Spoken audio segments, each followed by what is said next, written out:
been such a joy to get to share with you, everyone. So the challenge for all of us, here it comes for today. If you would so oblige me, it's up to you. Sometimes it helps to close your eyes in an exercise like this.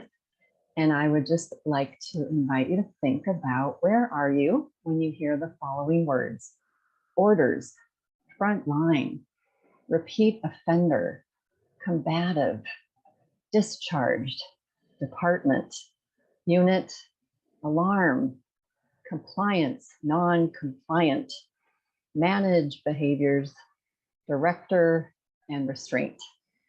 And if you wouldn't mind typing in the chat box, where do you think you are when you hear words like that? Where does it seem you might be?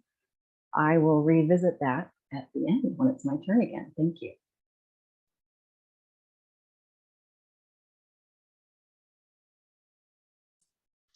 Thank you, Carmen.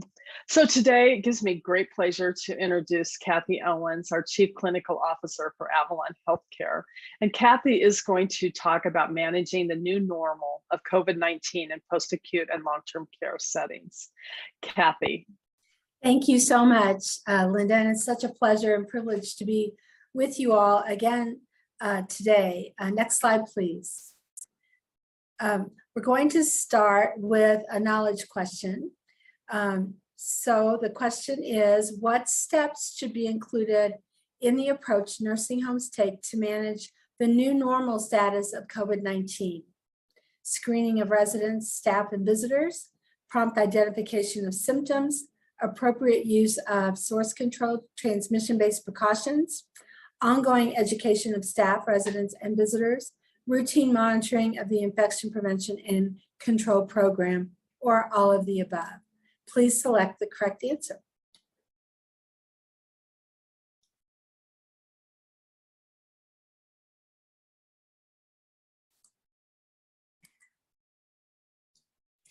So why don't we go on and get started with today's presentation, and hopefully you'll revisit some of the correct response as we move through these slides. If you will recall, back in March, we actually, I was joined by Angela Weil, who is the coordinator for the HAI team in the state of Utah, and we reviewed in fairly good detail around infection prevention and control measures that we are taking regarding COVID-19. Today, we'll refresh some of those same principles, but also focus on what is happening with COVID-19 in our world today. And then what does that new normal look like? Because we know that COVID-19 is with us to stay, at least for the foreseeable future. And how are we adapting to that fact with this new infection? It's still a pandemic, but anticipate it will become more endemic as time goes by. And what is the relevance for how we actually provide care in our community? Next slide, please. I thought it would be interesting to start to look again to see where COVID is in our country. And this is from the New York Times. This is a snapshot I took last week, looking at where COVID is migrating. And as you can see, we are having still hotspots throughout our country. But we only have sections where there's a high intensity of COVID. These maps were much more intense in the heat, even earlier this year, during the spike that we all encountered earlier this year. So we are seeing COVID move through the country, but we are also not seeing it quite as intensively as we had seen it in the past. So the vaccines are working and our measures are working. Next slide, please. This is what the CDC is reporting in terms of numbers of cases. And I checked that out this morning and updated this slide just for today. What was interesting, as we can see, the cases continue to rise. Death trends are down. Hospitalizations are rising, but also it's important to note that while hospitalizations are rising, they're still not to the degree as they have been in prior spikes. And the number of ICU admissions is drastically down, in spite of the fact that some cases are starting to increase again. Next slide, please. We are very close. I mean, we are so close to a very dubious milestone. We have almost reached 1 million deaths from COVID-19. Depending on what source you check, the CDC says we're at 997,000. The New York Times says we are at 999,842 cases. So we are just steps away from that 1 million mark. So it has been a severe impact on our country.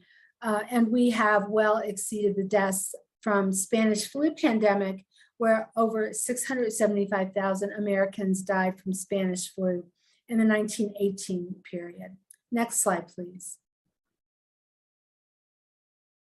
So what does this mean for us in the nursing home population, in our homes? We still are caring for a highly vulnerable and high risk population. We know that they remain at high risk for complications from COVID-19. We know that COVID-19 remains highly contagious. In fact, it's more contagious now than the original level of contagiousness for the onset of the pandemic. Vaccines and boosters remain a cornerstone of reducing incidence, duration, and intensity of illness. Ongoing source control is still critical, and enhanced PPE and transmission-based precautions are still indicated in certain scenarios. What is the challenge for us in this regard is we need to remain constantly aware of the county transmission levels of COVID, because that dictates to us what level of source control is required, what frequency of testing is required for our staff and for our residents, and also for those that may be vaccinated or unvaccinated. We need to maintain a high vigilance for prompt identification and containment of outbreaks. Most of us do that through our clinical morning meeting, looking for trends and patterns of signs and symptoms among our residents and our guests, and noting, is there something we need to be following up on? Now, that's not that different than what we've always done with other contagious diseases, such as influenza or norovirus. We are always on the lookout for signs and symptoms of a communicable disease. And this also mandates that we are prompt and provide appropriate treatment once someone is diagnosed with COVID. That is absolutely critical. In our organization, we have crafted a checklist for as soon as there is an outbreak, and we make sure that all of these steps are on that checklist with an emphasis on treatment. The treatment has changed throughout the COVID pandemic, and today we will hear even more detail on what the latest treatments are given the type of variants with which we are dealing. Next slide, please. So what I'd like to ask you, after reviewing the things we need to remain vigilant on, I would like to ask you, what requirements do you think we will continue to have in our world as we move into this new normal phase of COVID-19? And I'd love for you to place some of your responses in the chat box. And so I will be checking the chat box. What do you think we will continue to need to do? And if you could go back one slide, Chris. And I will encourage you to also look at these steps and see which of these are going to be pertinent to us as we move forward. And it looks like we have some responses. Thank you all so much. So we're going to need to continue to do vaccines and boosters, absolutely. What we're recommending to our teams is to hold a COVID vaccine clinic on a weekly basis. And there have been some changes, and I'm going to share some of the things that we've encountered with the vaccines. Initially, because vaccine was new and we were concerned about supplies, we needed to have someone earmarked for every dose of that vaccine that was delivered to our community. Now we are able to order the vaccine, and even if we're not able to use the entire vial of vaccine, our pharmacies are allowing us to continue to, we can waste that vaccine if needed, but it's most important to try to get people to be fully and up to date in their vaccination. We're hearing these are excellent responses, require mask use and screening for positive individuals to mitigate exposures. Absolutely, Elizabeth. Hand hygiene and proper PPE use. Fatigue is a risk. And isn't that true, Kelly? That's why checking in with our teams routinely to see how they are using the PPE, transmission-based precautions, this is critical. We have noted what we call COVID fatigue that has been a paramount issue and constantly trying to work to minimize that. Adrian reminds us that there needs to be a focus on staff resiliency and supporting the staff to avoid that burnout that most of us have felt through this periods of time through the pandemic. Kelly says telemedicine will still be valuable for our population. Absolutely. It's going to be critical. And it's going to be critical that we screen and monitor the use of PPE with our teams as well as our visitors. Vigilance in all these areas. So as we can see, I think we're all on the same page that, and I love what Jeremy has said, Dr. Holloway says, level up our care for human beings, absolutely. And this, as we mentioned, makes this a very clinical scenario when you're working with infection prevention and control. We need to keep that warm touch in place as we care for humans, and we have our staff need that level of care as well. So great responses. I really appreciate everyone's engagement with that discussion. Next slide, please. So we could go to the next slide. And now, thank you. Whoops, go back one more. Thank you. Previous slide. Oh, sorry. I lost my, there we go. Okay. So I think we all agree that COVID-19 is here to stay. As Dr. Holloway mentioned, staying resilient is absolutely critical. And we've received a lot of guidance through this series on how to help our teams remain resilient, how to help our residents remain resilient. Every time I start seeing a rise in cases, I take measures for myself as well as continue to remind our teams the importance of being kind to oneself, doing the deep breathing, remembering that we need to maintain our emotional intelligence while dealing with these difficult moments. Our infection prevention and control measures definitely do create an institutional environment. Many of us have said that especially our skilled units, where we provide, where folks come in directly from the hospital and we're providing higher intensity clinical care, really do mimic a med-surg unit. And it's very easy for all this to create a highly institutional environment. Carmen has been a wealth of knowledge for us in guiding us in how do we apply culture change principles to assist us in supporting a home environment. And that is extremely challenging these days when people are wearing all this PPE. And so what can we do to soften the world, but still stay compliant with standards of practice? The age-friendly model of care, which I absolutely love, and I think really captures the whole focus of what clinical geriatrics is aimed to accomplish. I love this model for a couple of reasons, and the focus with this ECHO. My primary reason is with COVID, it has really diverted our attention to COVID, to infection prevention and control. And that has been important and necessary. The age-friendly care model reminds us that we really need to maintain a holistic approach to how we care for our residents and have core principles that guide us to make sure we address what matters most to them, how to manage that medication regimen in such a way that it meets their preferences and creates more of a home environment. The mobility component, keeping people mobile, that has been a challenge through COVID.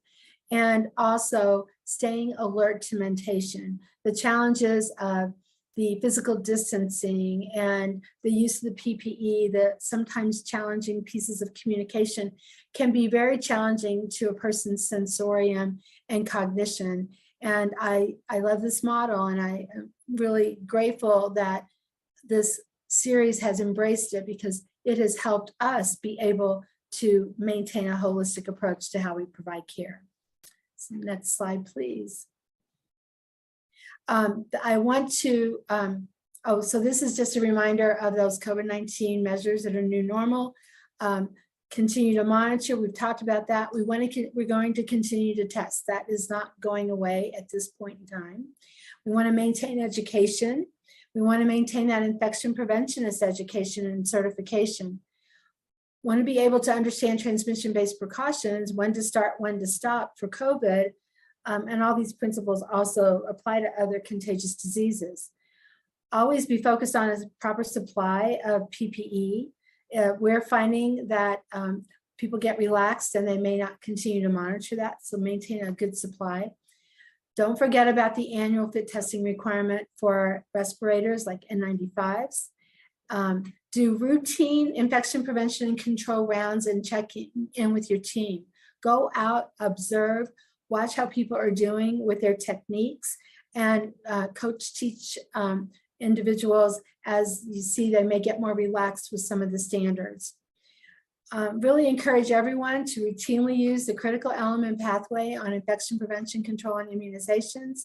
The surveys are in part an open book test, albeit there's lots of detail in that open book.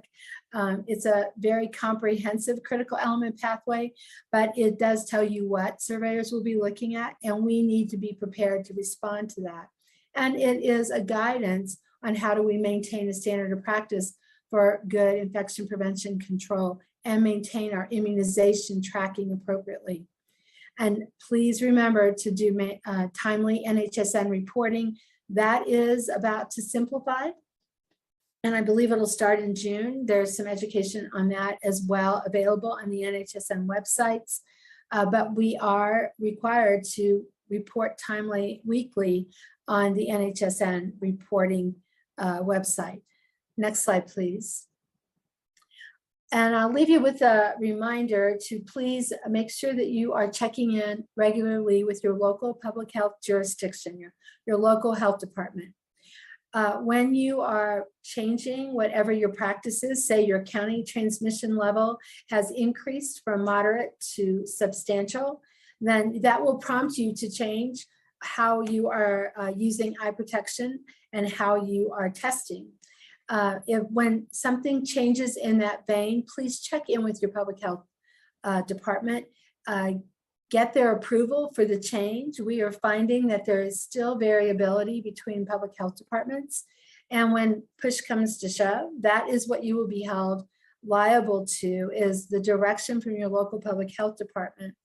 And they will help guide you through the sometimes conflicting guidance that you could receive. So just make sure that you are getting their blessing as you move through different processes and different variable levels of COVID, different when you are in outbreak mode or when you're not. Make sure you're notifying your health department of outbreaks. That's critical. And maintain clear communication on the direction you're being given. Document those interactions in email, because you may need to refer back to that at a later date. Next slide, please. So now let's revisit the question. What steps should be included in the approach nursing homes take to manage the new normal status of COVID-19? Take a moment to answer. Is it screening of residents, staff, visitors, prompt identification of symptoms, appropriate use of source control and transmission-based precautions, ongoing education of staff, residents, and visitors, routine monitoring of the infection prevention and control program, or all of the above?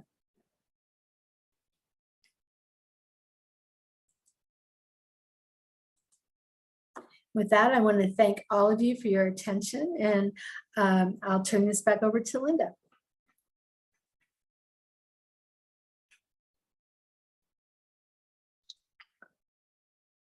So as you can see, the correct answer was all of the above, hoping that all of you were able to select that answer after hearing Kathy's excellent presentation. Thank you so much, Kathy. And thank you, Chris, for showing that. Okay, next on our agenda is we're gonna have an update from Michelle Benson, who's a PharmD from the Lake Region Healthcare, and she's also with Dakota Geriatrics. And Michelle is gonna be talking about COVID-19 vaccine and outpatient treatment updates. Michelle. Yes, hello. Can everyone hear me? Wonderful. Yeah, so we're just gonna run through updates since when we talked in March, there luckily aren't that many changes, but there are a few. Next slide. And yep, we're just gonna go through changes in the vaccine recommendations and then also review our outpatient treatments. And now there are some new tools on how to locate where these are available. Next slide.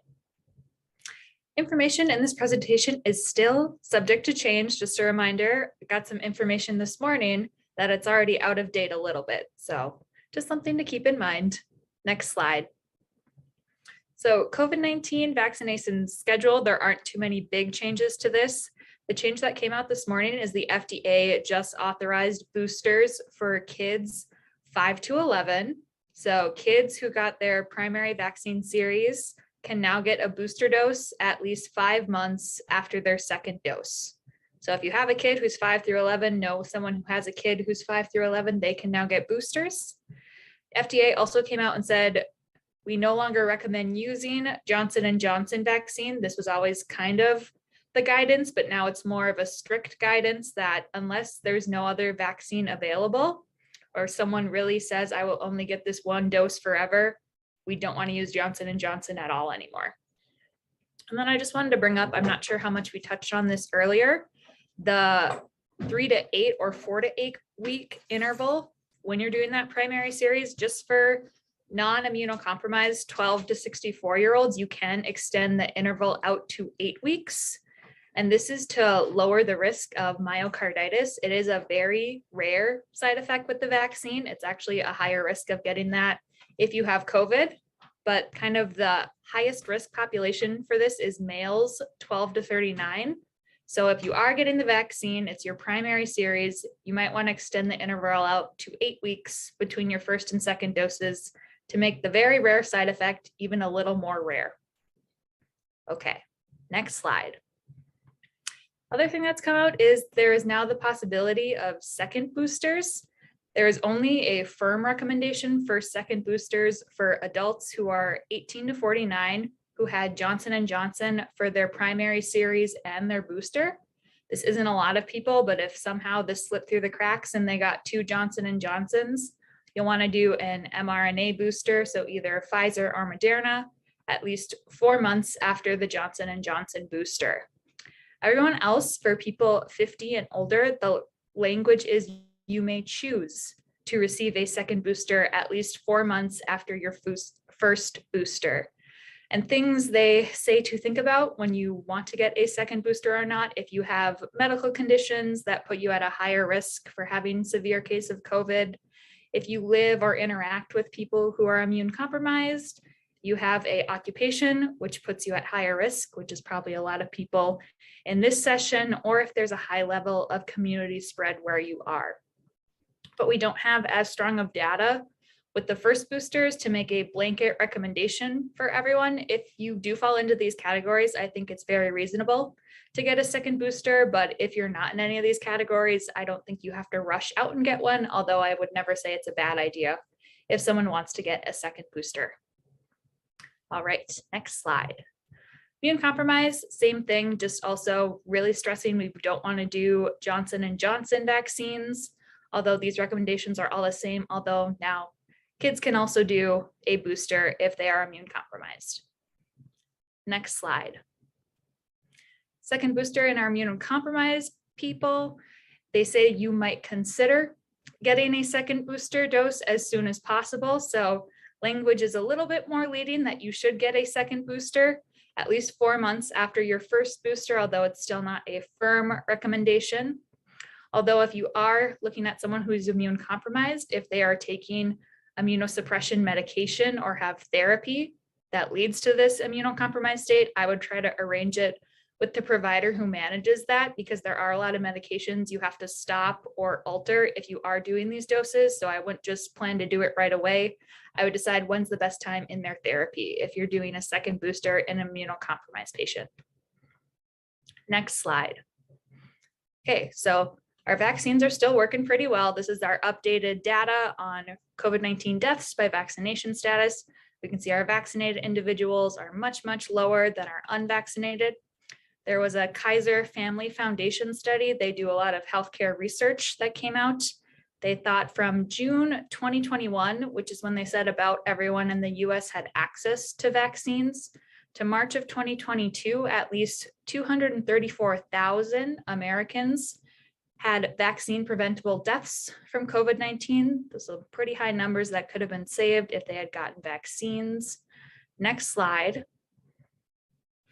And we're still seeing that this difference is even larger in our geriatric populations, especially those 80 plus. These purple lines very, very far apart for those with vaccines, those without vaccines. Next slide. We have even better graphics for why we recommend boosters as well. Here we're looking at rates of COVID-19 deaths, but if you got a vaccine and then if you got a booster, and this is just looking at those 65 plus in this graph, but obviously our highest line is that black unvaccinated line. Our lowest line is those who got vaccinated with the booster. And then we are seeing an increase in deaths if you got just your primary series, but not your booster. So we do want to recommend at least that first booster dose. And then for some people thinking about a second booster as well. Next slide. So there have not been any changes in the outpatient treatments for COVID, which has been wonderful. But so we still have them listed here. For immune compromised people, there is a product called Evusheld. It contains 2 mAbs, and this is for pre-exposure prophylaxis. So before they ever get COVID, if you're immune compromised, this is something you can get to try to prevent having as severe of a case of COVID. And there are specific sites that will have this, and I will show you a tool you guys can use to try to figure out if there's someone who would be eligible for this. But for our people who have COVID, who are out, I don't think there's a question, is Evusheld just for the unvaccinated? I don't think it's specifically for unvaccinated people. It's specifically for immunocompromised people who you would recommend to get vaccinated if they could. This is just an extra layer of protection for those who are immune compromised. But our treatments for if you have COVID, you're not in the hospital, you want to prevent from getting to the hospital, and this is still our order of preference. Our first line drug is Paxlovid. Then we have remdesivir, which you do have to get in a setting that can do 3 days of infusions in a row. Third option is a mAb called bebtelovimab. Again, you're going to have to do it in a setting where you can do an infusion, although this one is an IV push, so it's a little bit faster than the remdesivir, but you still have to monitor people for about an hour. And then our last line is molnupiravir, which is our oral option, which it works okay, but it's not that great. But if there's nothing else, molnupiravir is an option. We used to have more mAbs listed on the slide, just so if they ever come up again, you've seen their name at least once. Next slide. But the government came out with these really nice tools, and sometimes things made by the government don't work that well, but these actually work really well for locating where you can get these medications. This one is specific to Paxlovid and molnupiravir. I put in the Fergus Falls zip code in here. So this is showing that there is a Walgreens near me that carries Paxlovid and molnupiravir. So the link is up on the slide. There's also a helpline if for some reason it isn't working well. And then next slide. Then this is the more comprehensive one that includes Paxlovid, bebtelovimab, molnupiravir, and Evusheld.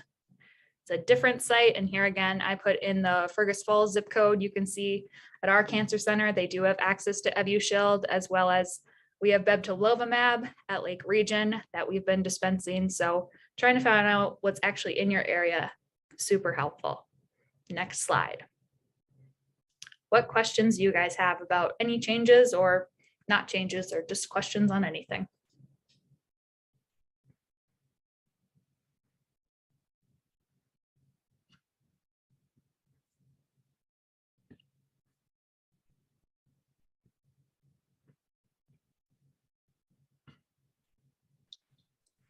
This is Dr. Jurovich here.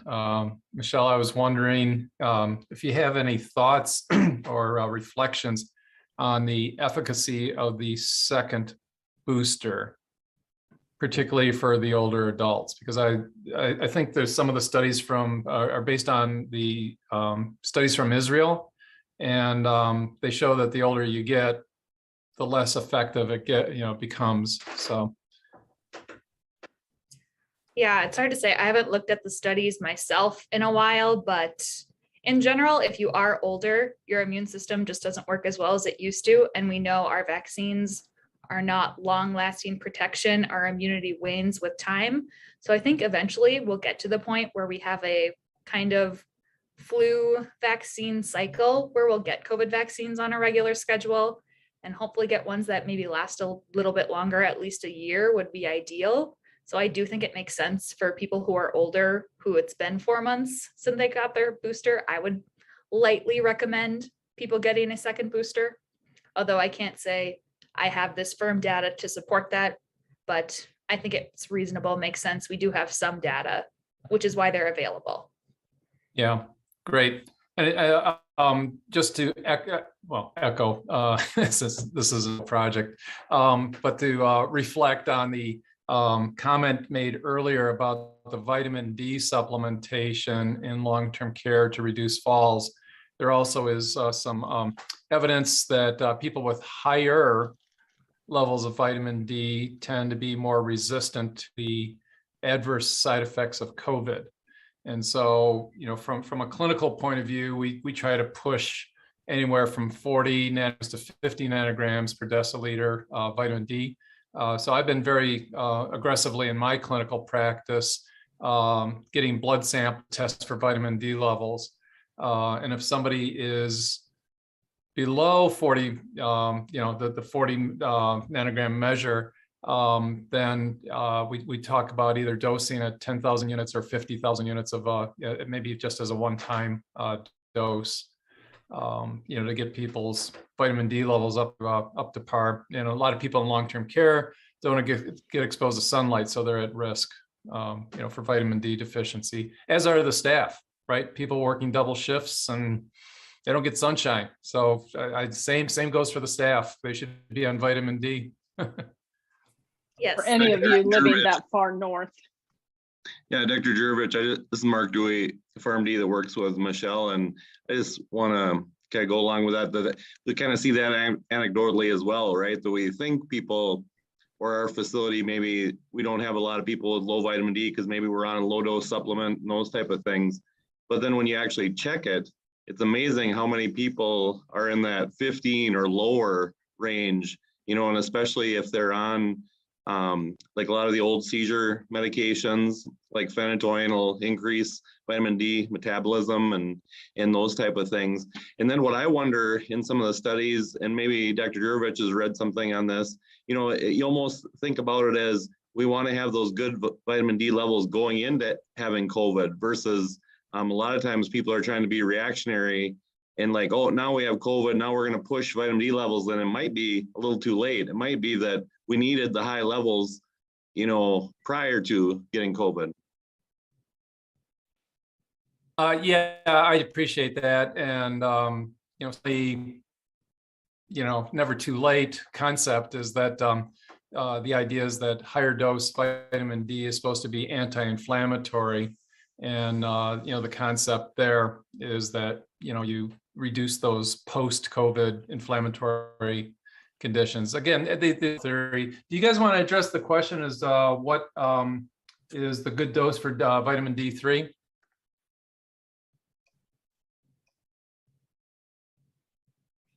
Yeah, usually anything from 5,000 and below. I mean, if you start going above 5,000, then you probably need to start checking levels, and this is maybe just kind of a more of a blanket statement. Again, it might be individualized if people are on maybe some medications are metabolizing vitamin D or some other reasons, but usually for most people, 5,000 and below, you really don't need very robust, maybe at once a year at the most, lab tests. And the studies kind of looking at reduction of falls I think that talked about like 800 units, like 800 or 1,000 as far as prevention of falls. And the thought is that vitamin D levels help with muscle strength and those type of things. So, yeah, so I think that's the vitamin D that I am aware of. Yes, thank you so much. I hope that answers Barbara's question. And if not, you can type in the box again and we'll get to that. And Sorry. Michelle, So I there's didn't mean to also, hijack you there, Michelle. Sorry. Yeah. No, it's okay. Michelle, there's also another question from Barbara Bigelow about Paxlovid and leaving a weird taste for the duration of taking the pill. Do you know anything about that? I have not heard that, but based on what I know about pills, funky tastes are not out of the ordinary if people are not swallowing them right away or if they leave a weird aftertaste. But as someone who doesn't dispense Paxlovid, I don't work in an outpatient pharmacy. They might know more about it since they talk to the people who take Paxlovid, but I have not heard anything. It doesn't mean it isn't happening. Yeah, of course, if you have COVID, you get sort of funky smell and taste anyway. So, who knows, what the combination is doing. Okay, thank you so much, Michelle, for that update. It's just really wonderful to hear the latest, and we know that it's always changing. So thank you again. So let's go on to the next slide. And so today I get to introduce Adrienne Butterwick and Jean Lyon. They are from Comagine Health, our Utah Geriatric Education Consortium partners. Comagine Health is a quality improvement organization, QIO, QIN, for Utah. So welcome, Adrienne and Jean. Thanks, Linda. Happy to be here on our last session. 12 weeks has flown by, it really has. Next slide, please. So just a quick recap. Last week, we heard from Barbara and Sophia on the root cause analysis and kind of a review of the 5 whys. And then they shared with us some really great work they've done in looking at falls reductions and a PIP. So if anyone has any insights or thoughts to share about root cause analysis or other tools, we would love to hear your feedback in chat as we go forward. Next slide, please. So for today, we're talking about the last step in your QAPI 12-step process, and that is taking systemic action. Next slide. So we have a poll for you today. The question is, the term systems thinking refers to A, scanning the whole system for other root causes, B, robot brains, a complex matrix of information, C, consideration for how one action influences another as a whole, or the last answer is A and C. So go ahead and consider that, and we will revisit the answer at the end of our presentation. Next slide, please. So as I said, today we're talking about the last step in the quality improvement QAPI 12 steps, and that is really kind of putting it all together and taking systemic action. So now that you've done all this great work, you've identified, your champions, your teams, you've prioritized your PIPs, you're looking at your root causes. How do you put all that together and make sure that your efforts are successful? So you really want to make sure, that root cause is really the first step. It's certainly a lot of work, or not to say it's not a simple process, but it certainly is really only the first step in really taking action in performance improvement projects. It's important to consider actions that directly impact that issue. So that's why the root cause is so important. Changes that you're looking to implement should be focused on the system or the process, as opposed to individuals or side processes. And as I said, actions need to be tightly linked to that root cause. A lot of times we hear that a common solution is really providing more training or education, or really just asking clinicians to be more cautious or careful about a certain scenario, but that doesn't necessarily address the process or the full system. Those types of solutions are based on the assumptions that a lack of knowledge contributed to the event, and if a person is educated or trained, that mistake won't happen. And that's just simply not the case. Next slide, please.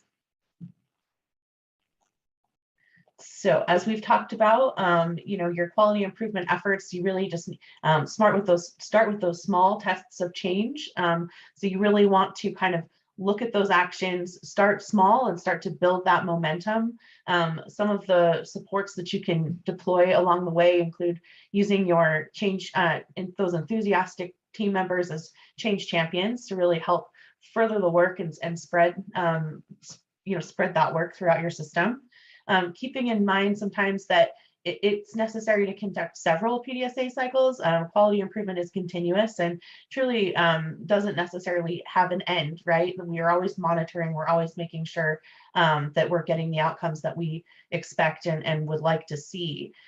Keep in mind, piloting those small tests of change. Consider, one area, one unit of your nursing home to start with, and then building out from there.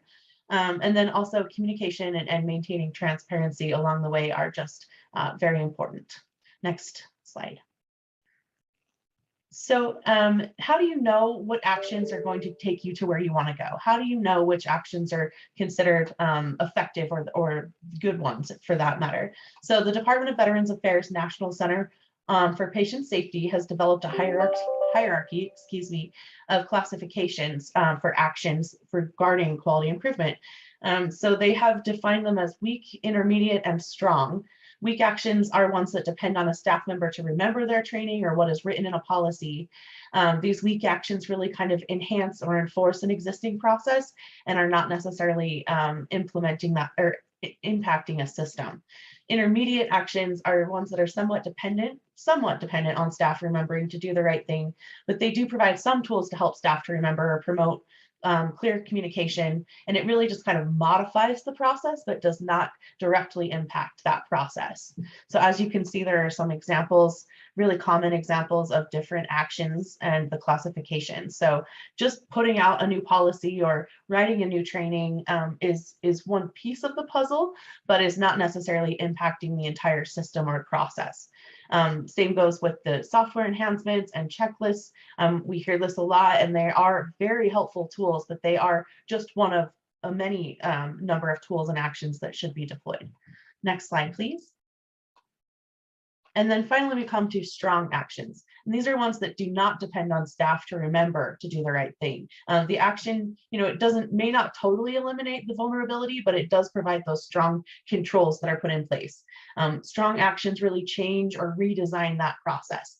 They help detect and warn, so there's an opportunity to correct before the error really reaches the patient and causes, real safety and harm.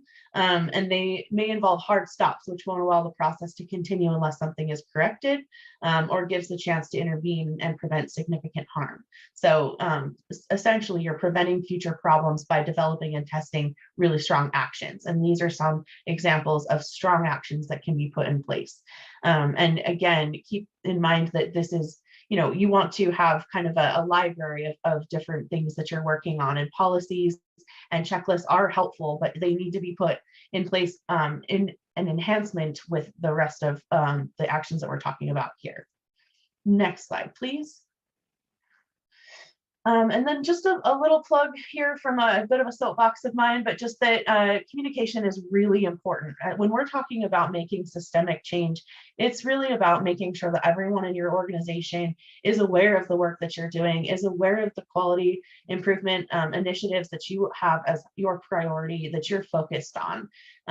Keeping a record of your QAPI activities is obviously very important. And it's not really just for regulatory purposes. We hear a lot of people say, oh, we have it ready. If there's a question in our survey or this or that, we're prepared to show that. But it's also helpful to track your progress. It's helpful to keep in mind different efforts that have been put in place and whether or not they were successful, and kind of having a place to go back and say, what have we done? What have we tried? And what can we try that may be different now? You always want to ensure that resident and families' perspectives are not just solicited, but they're also incorporated. Don't ask without taking that information and putting it into action. And then another just point here for keeping your quality improvement momentum, if you will, is really celebrating and rewarding the successes, not just at the end when you've completed your work, but along the way. So really finding those small wins to celebrate and champion going forward. Next slide, please. So we do, Jean, my colleague, has joined me, and she has a case from the news that has recently been kind of a hot topic, and we thought we might include that as our case for today. Jean, do you want to share? Yes, and I won't take it, this won't take that long, but I would encourage people to have some discussions around this case after this presentation today. And I'm just going to read you a statement from the American Association of Critical Care Nurses, one of several professional organizations that have spoken out on behalf of the sentence in regards to the sentencing of the nurse Radana Vaught.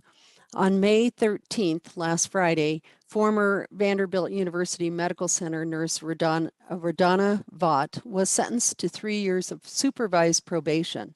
Vaught was convicted on March 25th of criminally negligent homicide and impaired adult abuse due to a 2017 medication error that resulted in a patient's death.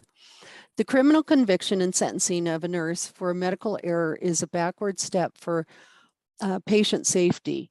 Catastrophic errors are often the result of many factors, and individuals should be able to safely report errors or system inadequacies. This allows for root cause analysis and correction of systemic problems. Decades of safety research demonstrate that a punitive approach to healthcare errors drives problems into the shadows and decreases patient safety. This is a heartbreaking case for all involved. Vaught took responsibility for her part in the medication error and provided Vanderbilt University Medical Center with details of how it happened. Although Vaught received probation, her criminal conviction and 3-year sentence may lead clinicians to think twice about such open reporting of errors. This case has placed patient safety at risk and has further demoralized an already exhausted and overworked nursing workforce in the face of existing nursing staff shortages. And what happened was she used a Pyxis type automated medication machine. The patient was going to imaging and was supposed to be sedated with Versed. The order was written for Versed, not midazolam. She put in the 2 letters, did an override because it wasn't in the patient profile, and then put in the VE as the 2 letters to get the QB to open to give her the medication. And rather than putting in midazolam, MI, she put in VE, and vercuronium bromide was what opened, and she took that and gave it to the patient. And that is a skeletal muscle relaxation drug that's used in anesthesia during surgery. So she recognized her error pretty quickly, reported it immediately, but unfortunately the 76-year-old woman died the next day. So very, very sad. And you can Google this story on the internet. IHI had a very compelling roundtable discussion about this whole issue of reporting obviously a horrific medication error, but trying to realize that there's got to be something besides charging medical professionals with homicide conviction because they made a mistake. So that's what I wanted to say about that. And we have a few minutes left. Thank you so much, Jean. A really, really topical case for today, and a really important one. And Linda, I saw you unmute. Did you want to share or have any thoughts on that as well? Well, I did put in chat. Thank you for bringing this up, Jean. I think that the idea that the healthcare team can be sentenced or even tried for criminal behavior for medical errors certainly drives errors under the table and takes us backwards from all the work that health systems have done to have open reporting of medical errors and root cause analysis and the of both the individual and system issues that lead to these errors. So I think this is something we all need to be concerned about, not just Mhm. nurses, it's Mhm. the team in general. And we do have a few moments that if anybody else has anything to share in regards to this issue, we'd love to hear about it. I would just say that on the jury, there were a number of healthcare professionals who said that they found her guilty because she practiced beneath the standard of practice for a registered nurse working in the ICU administering medications. And I think that we can all recognize the impact of this error, and that she did cut corners and she did do shortcuts. And but at the same time, the process, there weren't safeguards in the process to protect her from making that mistake. Had she not been able to get the vercuronium out of the Pyxis, she would not have been able to give it. So it's many nurses throughout the United States have just said, why are we even in this job if we're going to go to jail, lose our license? And she did lose her license, and potentially she was up for the potential of going to prison for 6 years. And the reason she did not was because the judge received so many emails and letters, such as the one that the AACN sent and the American Nurses Association, saying, you know, the punishment really is not, it doesn't fit the crime. In other words, she of course should have been and somehow, you know, her case should have been taken to the Tennessee Board of Registered Nursing, which it was, and they should have figured out what to do about ensuring this. And having been a Joint Commission surveyor, and I did survey Vanderbilt University Medical Center just about a year or so before I started with Comagine Health, and their systems are really, really great. And so I'm sure they did their root cause analysis a very long time ago. And now that the case is settled, I think we'll probably be hearing more from Vanderbilt about what happened and how they have fixed it. So hopefully this doesn't happen to someone else. Like one thing I did hear was they're now requiring 5 letters to be typed in to a Pyxis machine in order to get a QB to open instead of just 2. Yeah, Excuse me. we're only as good as our technology. There's a comment by Barb Bigelow that I wanted to bring your attention to, and then also just comment that the story, Jean, is I think compelling evidence for why deprescribing is a good thing to do in long-term care. So we can reduce the medication burden and the work burden and give more time back to our nurses as well as to patients who probably get fatigued and tired from all the medicines they're taking. Oh, I agree. Good point. I agree as well. And from a consultant pharmacist perspective, if we don't have medication errors reported, it's hard to help fix what's going on out there. And then in the long-term care world, we're still working on getting so that we have that scanning capability. Hospitals have so much more ability to kind of recognize and potentially stop some errors than in most of it, especially rural anyways, that I work with, we don't have that option.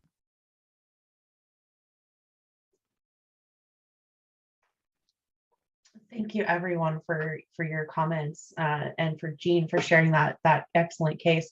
Before I turn the time over real quick, I know Kathy Owens had mentioned there are some changes to NHSN reporting. So I'm just there's a training tomorrow on those changes that are taking place, and I would be remiss if I did not share that opportunity with you all. So just a note there. And then our Zoom poll, thank you for completing that. The answer is C, consideration for how one action influences another as a whole. And now I will turn it over to Carmen and Linda. Thank you. Thank you so much. And Carmen, go ahead. I'll just jump in. Sorry, we might go a minute over everyone, but if you go back to these words, it's interesting. We just talked about a criminal case, and think of these words that I read to you earlier. And the good news is we're switching language. Remember, these are our last moments together. The more you can start looking at a nursing home in particular as a home and less like a medical facility, that's probably what will guide you. Go with your gut, everyone, on normal language. So department has switched to team, director has softened to coordinator and team lead, unit has softened to neighborhood. Look at how the words just fit home. To manage behaviors, no, we don't manage people, we support, assist, and help people. If you remember, Dr. Stevenson brought this up as well, that agitation or combative are like a symptom. We have to figure out what's driving it. And we're trying to be more descriptive to say exactly what happened. You and I might think of combative as being two different things. And then look at this compliance and non-compliance. I wish I had more time, but there's a lot of regs about the nursing home honoring choice. And when it doesn't, guess what? It's non-compliant. So the person is not non-compliant. Actually, the home becomes non-compliant. And sadly, if you hear people talk about non-compliant, what are they non-compliant with? Usually it's a physician order. Look at all this language. And really what that is, physicians in our field are trying to remind us that there's recommendations and there's prescriptions. We don't have to use this military language like orders. Look at the idea of frontline workers. Really, I think we mean direct care. And look at frequent faller as a label that is turned into repeat offender. Isn't that funny? And admission, you get admitted to the military, you get discharged from the military and the hospital. So people move in and move out. I'll take the next slide, please. Rounding out our time together. Some other pandemic language, everyone. Kind of interesting. I know even this GWEP, the W stands for workforce, but leaders in our field, they just draw out interesting things, don't they? And the leader of the National Association of Healthcare Assistants actually encourages us all to consider the term care force. Isn't that neat? Social distancing, leaders in our movement early on said, everybody, that's not really what we mean. What we mean is physical distancing. So let's say that, and let's hold on to the social as much as we can. And then we don't have to refer to lockdown, everyone. Just look at that tough language, rough language. Just call it what it is. If we have to quarantine, etc., isolation. And the next slide, please. Isn't it fun? Mark, you brought it up in this conversation to be more proactive. Sadly, long-term care is known for being very reactive. We invented those alarms and they go off and we run. Even a call light goes off, we run. The Wonder Guards, the fall itself, we react, or any incident. Then we have all the paperwork, that's reactive.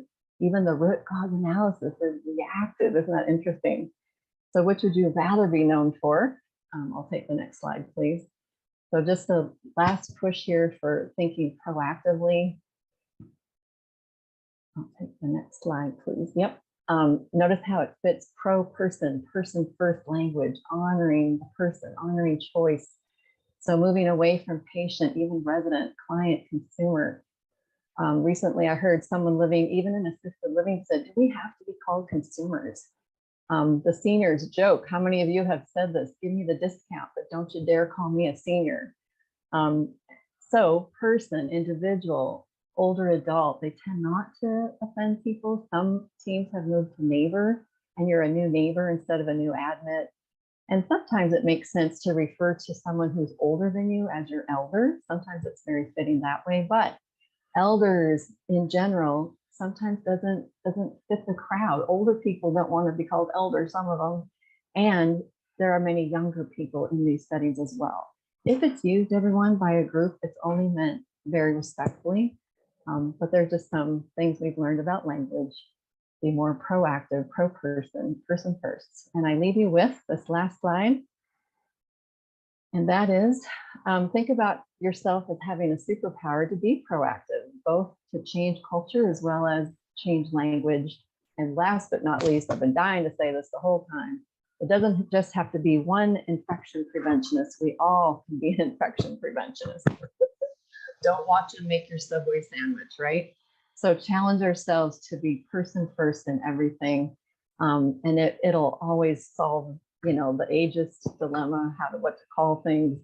And it really has no place in the field of aging. So this is our privilege. Thank you so much.